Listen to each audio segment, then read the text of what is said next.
पंकज जी लखनऊ से। राधे। राधे राधे महाराज जी। महाराज जी आपके चरणों में कोटि कोटि प्रणाम। भगवान, पिछले 7-8 महीनों से नियमित आपका सत्संग सुनने का सौभाग्य मिला। महाराज जी आपकी प्रेरणा से निरंतर नाम जप करने का भी अभ्यास कर रहा हूँ। कई अनुभव हुए और कठिन मार्ग से पार हो गया।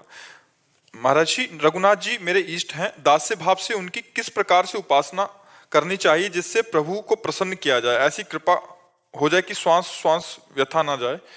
महाराज जी देखो, कृपा तो है, पुरुषार्थ हमें करना पड़ेगा। मन कर्म वचन छाड़ी चतुराई, भजत कृपा करिहें रघुराई। यदि मन से, वचन से, कर्म से हमारे जितने आचरण हो वो भगवान को समर्पित हो और नाम जप हमारा चल रहा है, इसी में सब कुछ प्राप्त हो जाएगा। रामचरितमानस का रोज गान करो, पाठ करते हो रामचरितमानस का अर्थ सहित। हाँ, भगवान को भोग लगा के पाते हो, नाम जप करते हो, और जो आचरण करो वो भगवान को समर्पित करो। प्रतिकूलस्य विसर्जनम, भगवान के प्रतिकूल कोई आचरण नहीं होना चाहिए। बस इसी में भगवान का दासत्व जागृत हो जाएगा।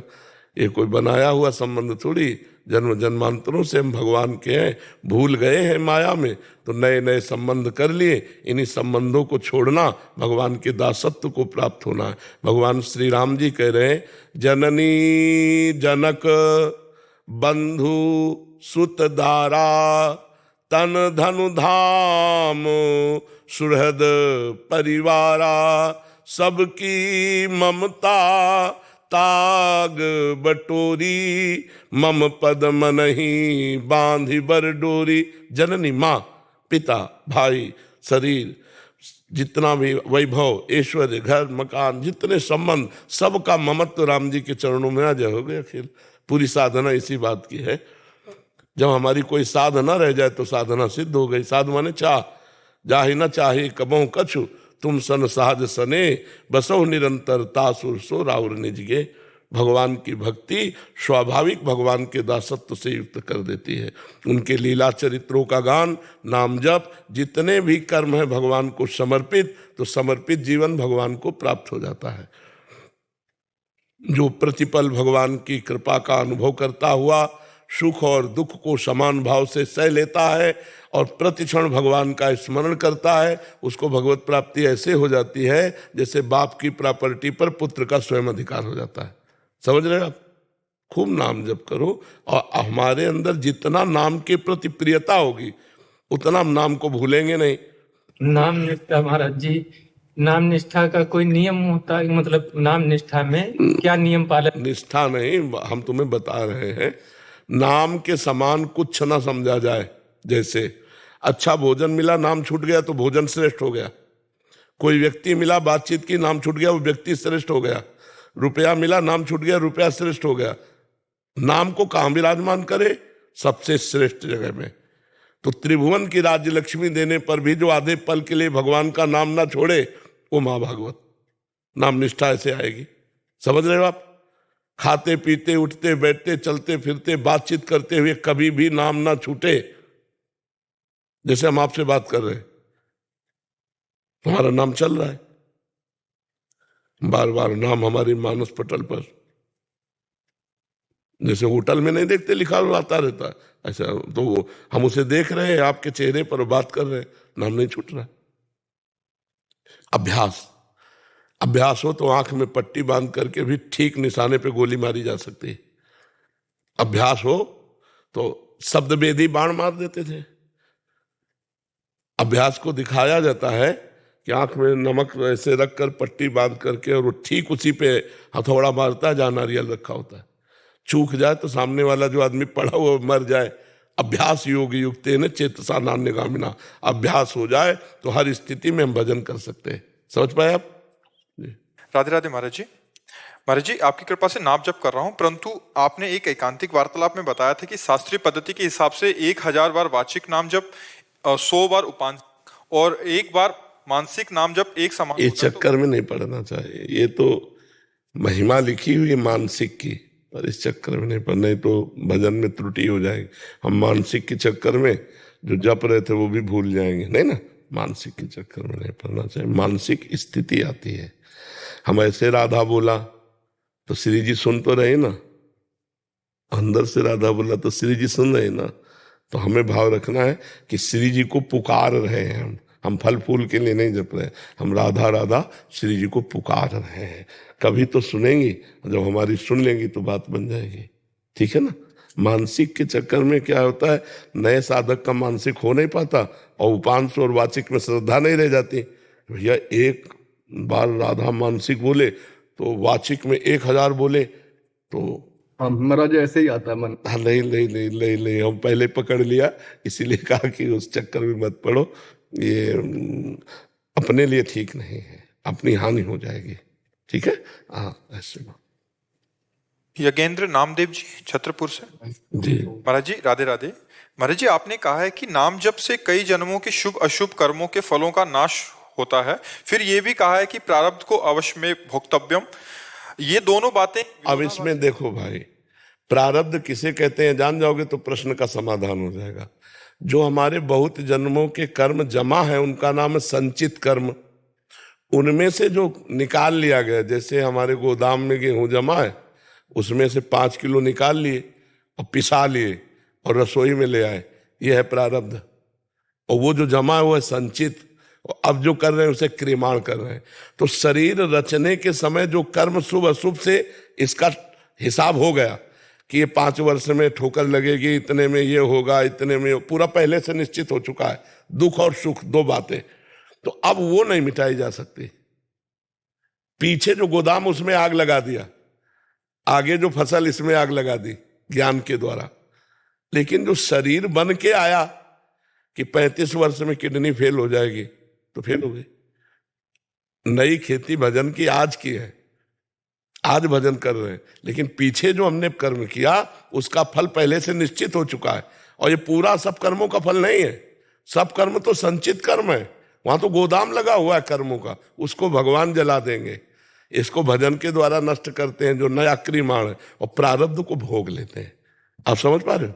तो प्रारब्ध इसीलिए बड़े बड़े संतों को भोगना पड़ता है। कि रामकृष्ण परमहंस जी के कैंसर था, बड़े बड़े संतों के शरीर में देखा जाता है, तो बोला फिर कौन सा कर्म है, जब सब कर्म नष्ट हो जाते हैं तो इनको स्वस्थ होना चाहिए। सब कर्म नष्ट हो जाएंगे, लेकिन प्रारब्ध जो बन चुका है वो भोगना पड़ेगा। इसीलिए बड़े बड़े संतों के जीवन में रोग कष्ट विपत्तियां देखी जाती हैं। जो बहुत भजनानंदी, जो दूसरों के कष्ट निवारण कर सकते हैं, वो खुद कष्ट में पड़े देखे जाते हैं। जी।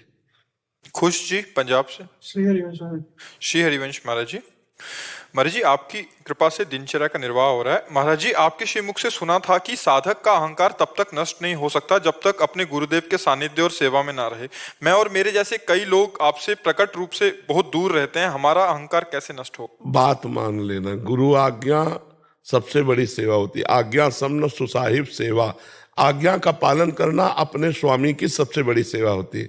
हम आपसे कह रहे हैं राधा राधा नाम जप करो, कोई पापाचरण ना होने पावे ये सावधानी रखो, माता पिता की सेवा करो, तो आप हमारी ही सेवा कर रहे हैं, आप हमारे ही समीप हैं, और आपका अहंकार नहीं बढ़ेगा।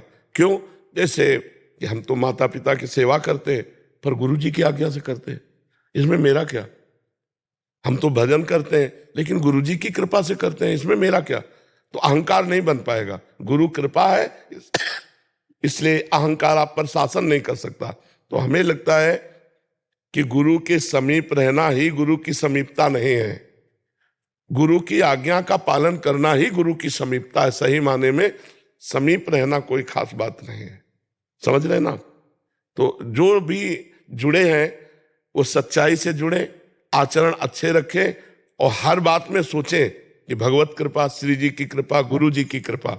तो वो जहां है वहीं उनको गुरु सानिध्य का अनुभव होगा, गुरु कृपा का अनुभव होगा। अहंकार तब आता है जब हम कर्ता बनते हैं कि हमने 10 साल से फलाहार रखा है, अन्न नहीं पाया, अब इस बात का अहंकार है।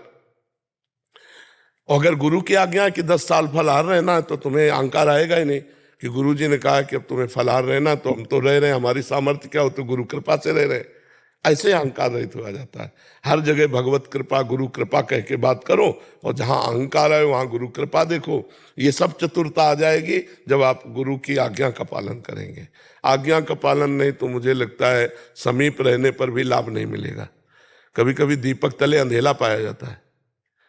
बड़े महापुरुषों के समीप जो उनकी आज्ञा का पालन नहीं करते, समीप रहते हुए बहुत गलत पाए जाते हैं।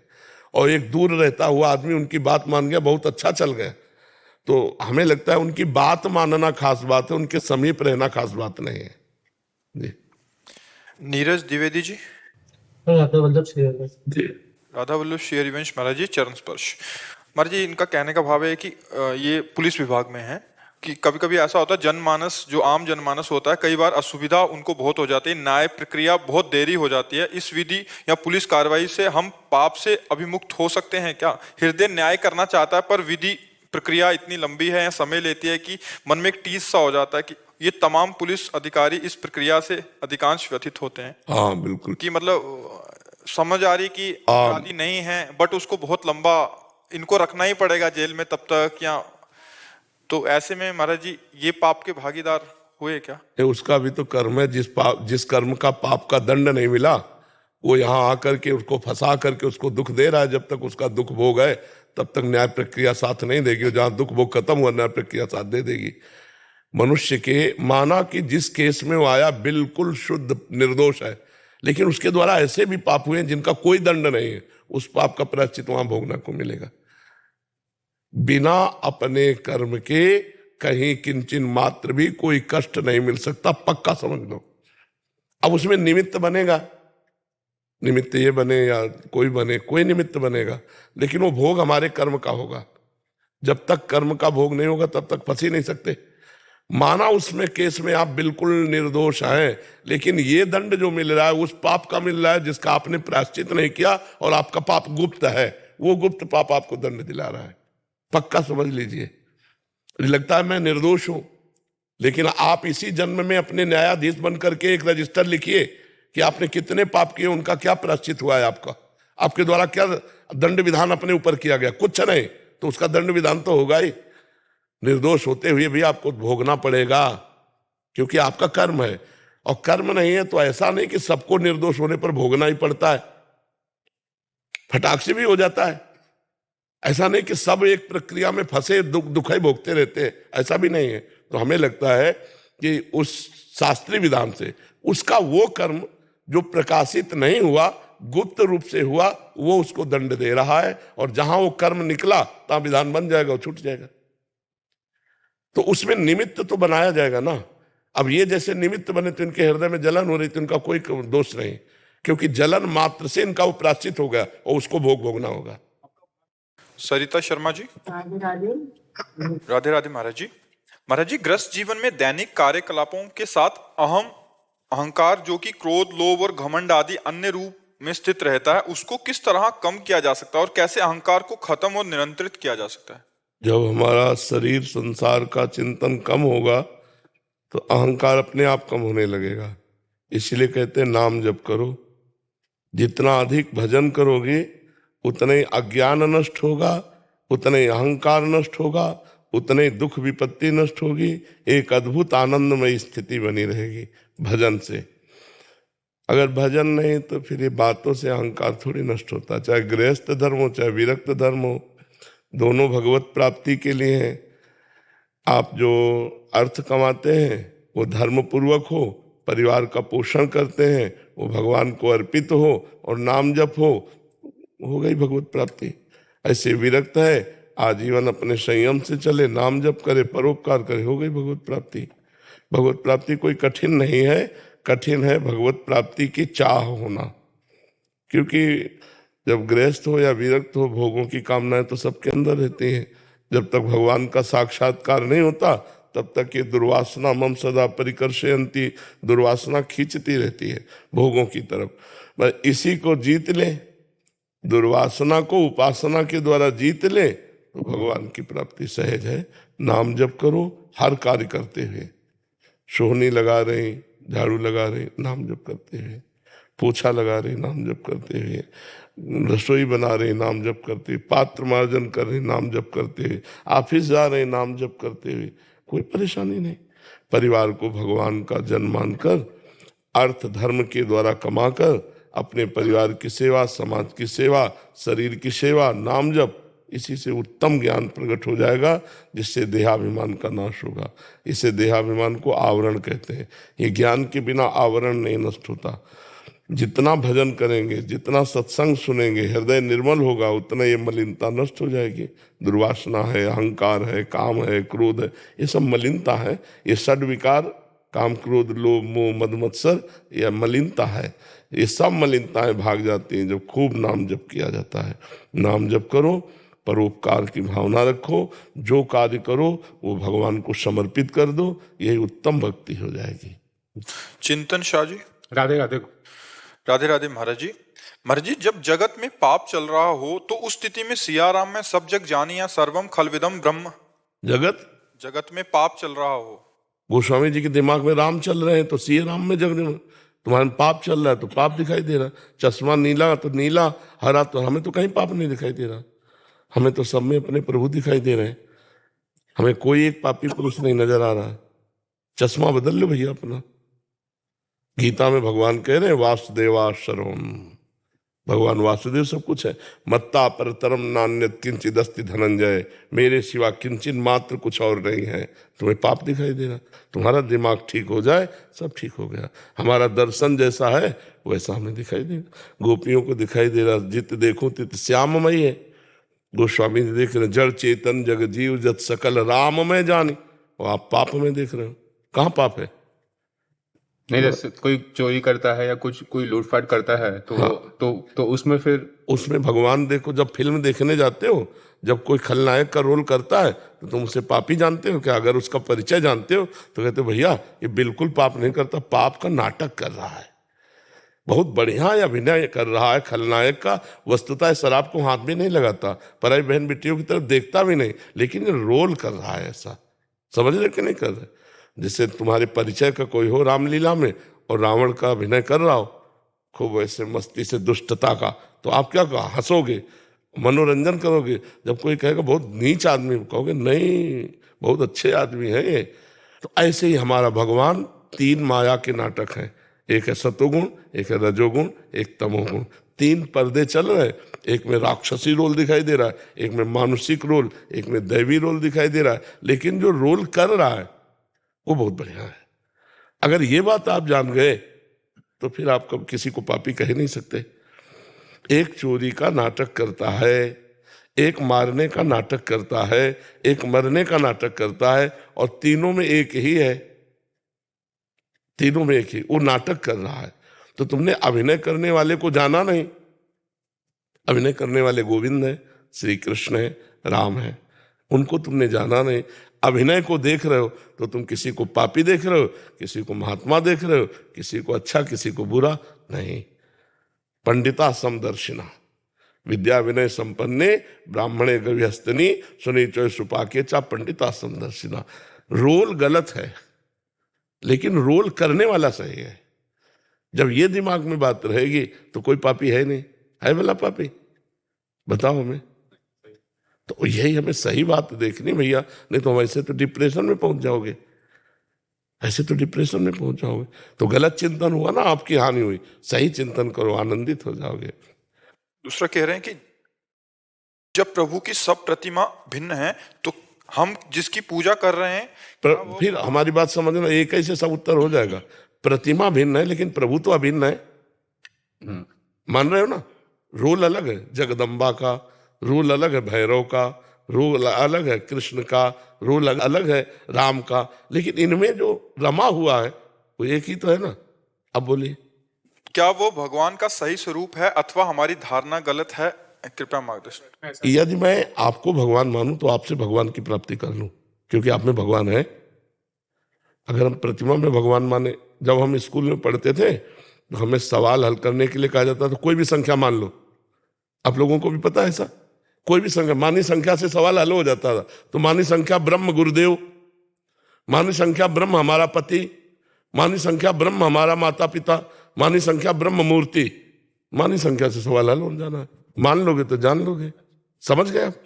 कोई संशय? कि जैसे अभी सब जगह जैसे मान लो कि शिव जी की या कोई भी मूर्ति एक मंदिर में ऐसी होती है, एक मंदिर, तो मेरी जो कल्पना हम जो करते हैं, असल बात ऐसा है कि शिव जी की जो रूप है ना वो कोई चित्रकार कर ही नहीं सकता है, मतलब कोई भी भगवान की किसी की भी नहीं, क्योंकि वो चिदानंद में है और प्राकृत से आई है।